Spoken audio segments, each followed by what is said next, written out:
This is the Fearless Finance Podcast with Amy Ross. Amy and the team at Gold Shield Wealth are dedicated to helping adults plan for and manage the hurdles they may face on their journey to retirement. Get more, including contact information in the show notes.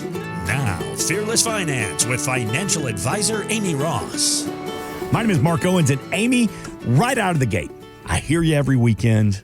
I like what you have to say, but I'm not quite ready to pull the trigger yet to come and sit down face to face.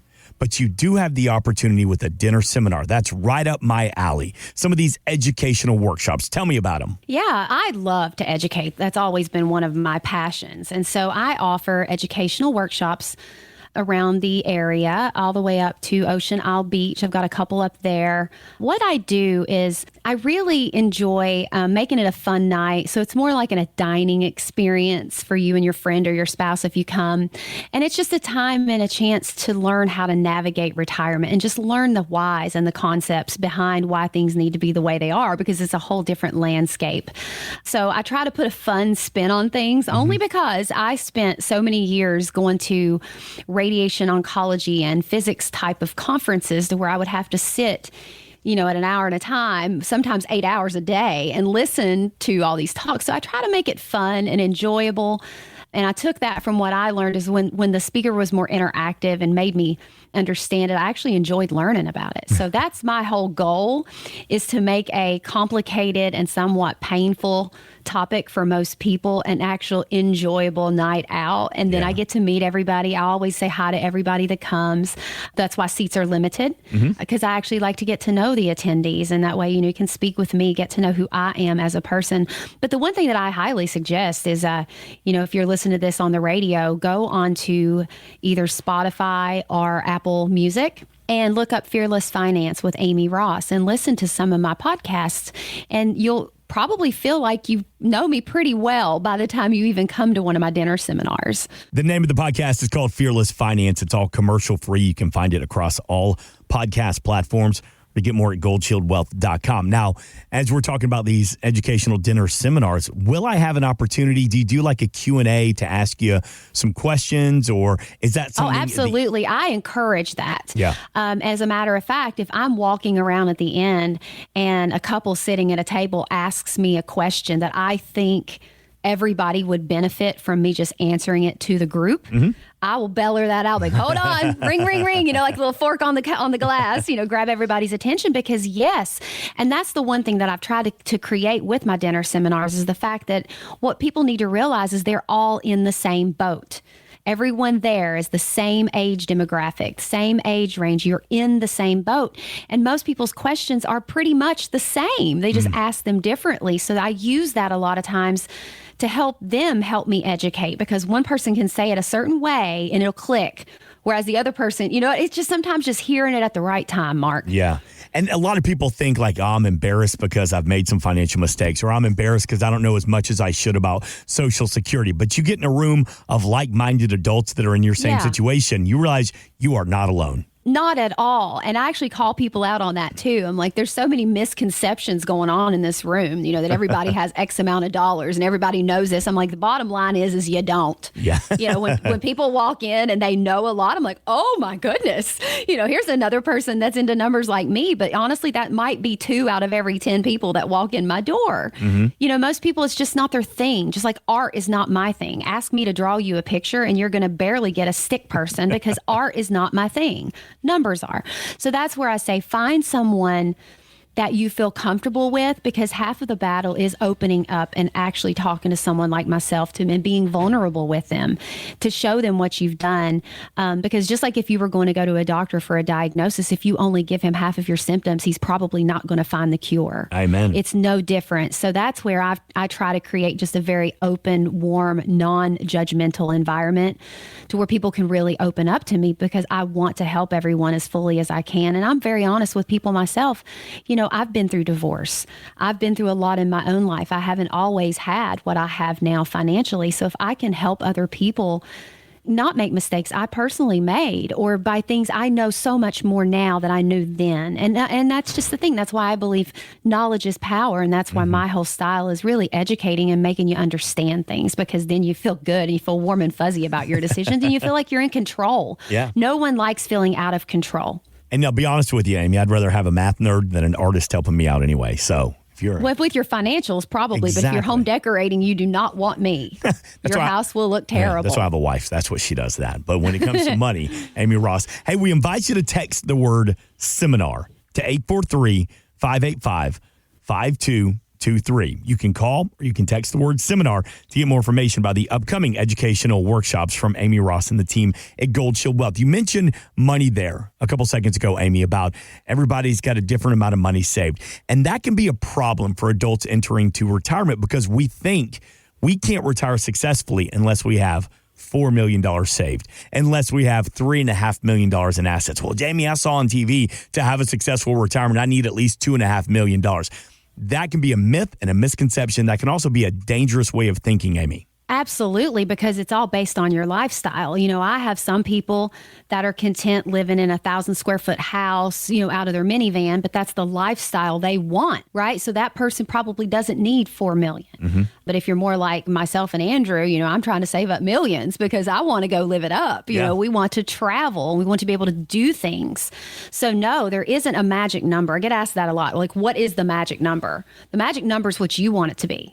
The magic number is the lifestyle that you want to be able to live in retirement. And then we have to reverse engineer that back to figure out, okay, how much do I need to be saving now to be able to live that life later, or to at least stack the odds in your favor of being able to do it as much as we possibly can. All right, Amy, so let's talk about a reality of technology right now, because there was a new University of Phoenix study that found that about half of Americans 55 and older have no plans to use AI at their workplace.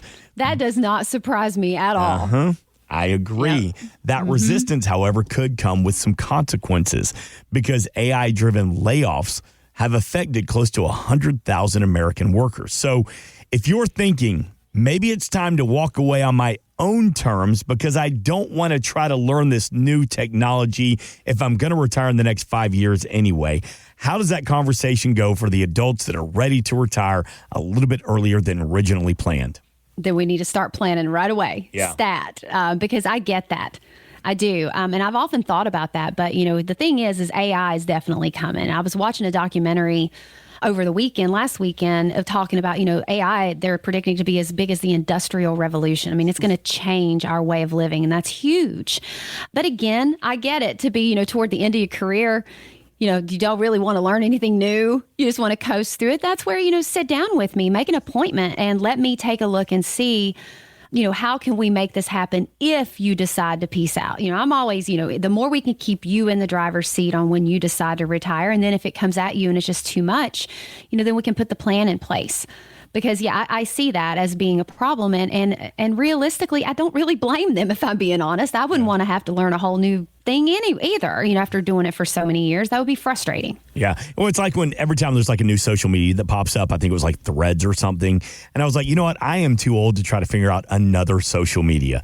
You can't teach old dogs new tricks. But I mean, it is what it is. And I get that. And so it's like, you know, almost like being 62 years old, expecting to learn a job from brand new. And, you know, I tease a lot of my staff because I have team members of all ages. I truly do. I've got 50s. I got one in 60s. I got the younger kids. I call them kids, and they know I love them. But, you know, they came out with a cell phone in their hand. They don't know life without all of that. However, the people in their 60s and 70s, they remember life without it. And so it's scary.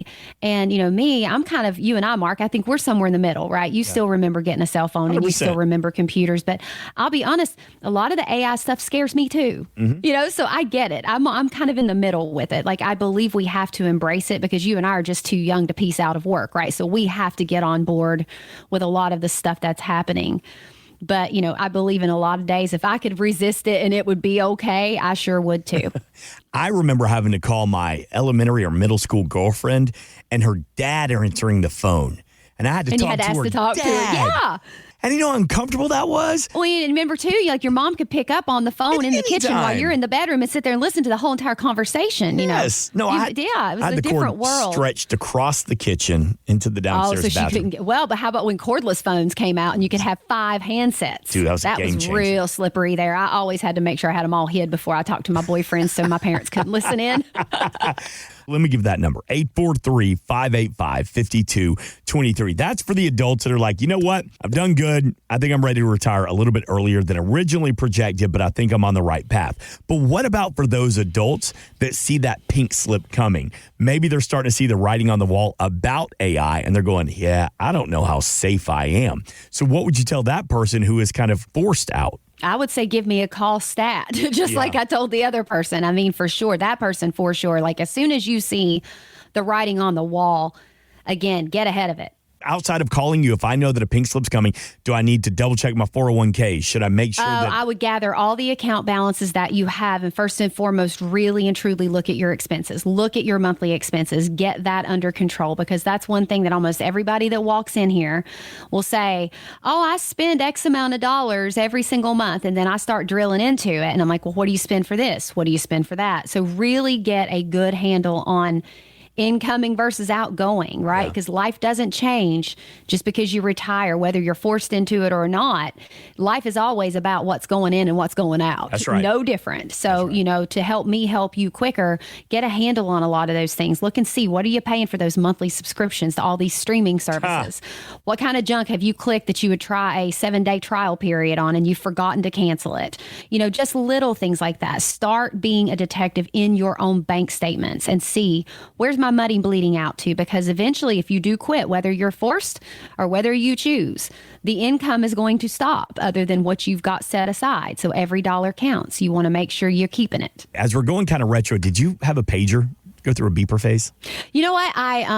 Yes. The only time that I ever carried an actual pager, it wasn't because I was cool, but when I was on call in the hospital systems on the weekends, there would always be one radiation therapist on call if there was like a spinal cord compression or, just really bad urgent cases to where we would have to go in and give them emergent treatment. So yes, I used to have to carry a pager for that reason, but that's the only time. I wasn't like the cool kid that, somebody's paging me. No. My parents rewarded me in high school, my senior year, with a pager. They used to always say, it was doctors or drug dealers and me. Those are the only ones that had pagers back in the day. Yeah. So you had one for work. As we're talking about like texting and stuff like that, the original text, did you ever get the 831s and 143? No, what was that? I don't remember that. 143 and 831. 831 was the text that meant I love you. 8 letters, 3 words, 1 meaning.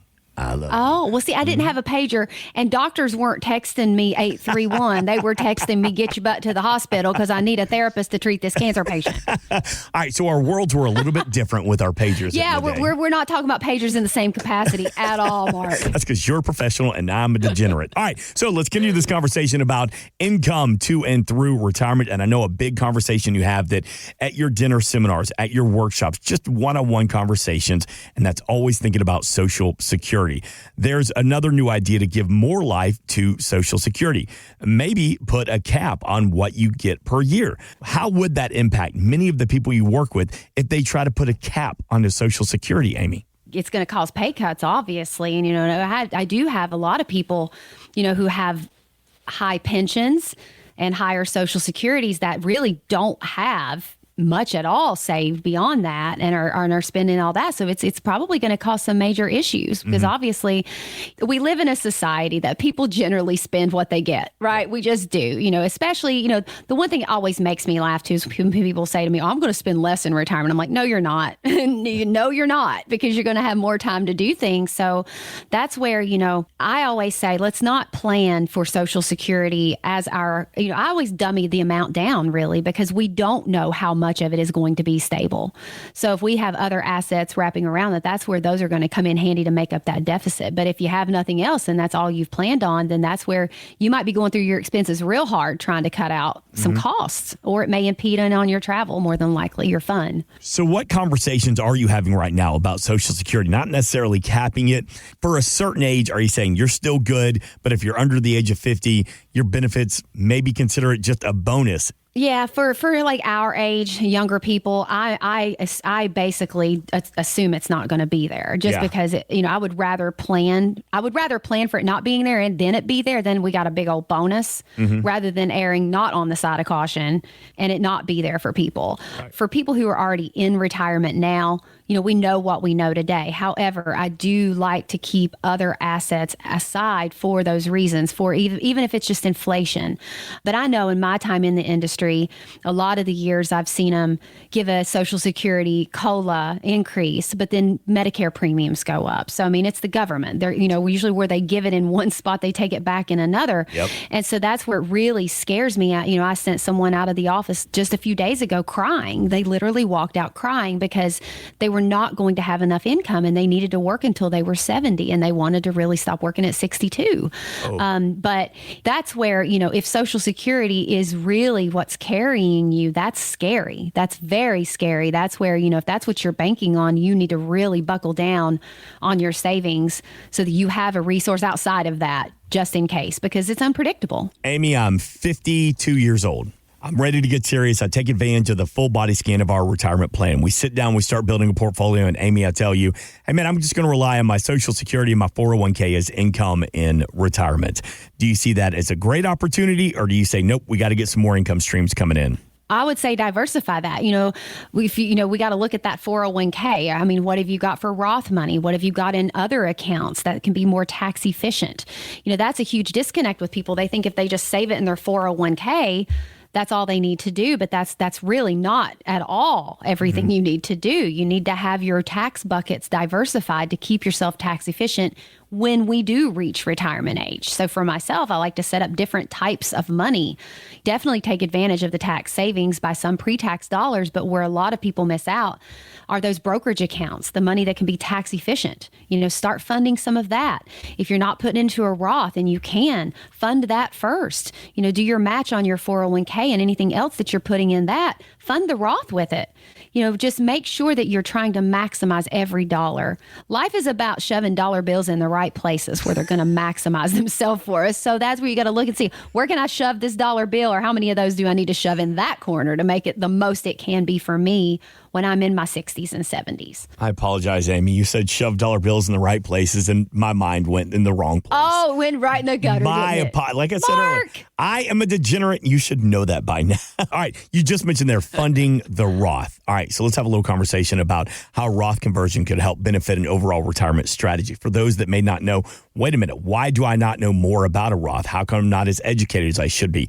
How could a Roth help us? Really, what Roth can do is, a lot of people don't realize that, required minimum distribution age comes down the road, or long-term care needs, or needing to take out that money, and what it does to the entire tax landscape when you have to start decumulating. So what the Roth conversions do is put you more in the driver's seat, essentially. The more that we can go ahead and convert and square away and pay our taxes on now creates a bucket of money that is never taxed again. Obviously there are rules, 5-year rule, and, different things like that to look at and make sure it fits in with you. But, I have software called eMoney that I use to map out those conversions to see how much do we do each year? What is the overall tax savings? But also we have to look at things like your longevity. What age are we starting this whole strategy? How long are you expected to live? What's the reason for the Roth conversion? A lot of people do not realize that leaving their children a lot of money, if it hasn't been taxed yet, they're also probably leaving them a nightmare and potentially a tax bomb. So there's different reasons you would do a Roth conversion that go beyond just your own needs. So that's where, when I look at Roth conversions for my people, we talk about why. Why are we doing this? Because, if we're going to go ahead and pay taxes now, what's it going to get for us later? Is it a true benefit? A lot of people like to talk about things. Well, I'm doing Roth conversions because, Johnny at the Waffle House told me he did Roth conversions and it sounded like a great idea. Well, maybe it is, maybe it isn't. That's why we have to look at it. Look at your own personal situation. How much money do you have in each different types of tax qualifications to see what are we looking at future? Roth conversion could be a great opportunity for you to help mitigate some taxes in retirement. The best way to find out is to talk to Amy Ross and the team at Gold Shield Wealth, 843-585-5223, or you can just text the word Roth to the exact same number. One of the team members will be in touch with you within the next business day. Again, that number, 843-585-5223. Always thinking about family, always thinking about your legacy. And long before pro wrestler Hulk Hogan passed away in 2025, his daughter Brooke stepped away from her role as the executor of the estate. She said that it wasn't about the money, it was about avoiding future legal battles with people in her dad's inner circle.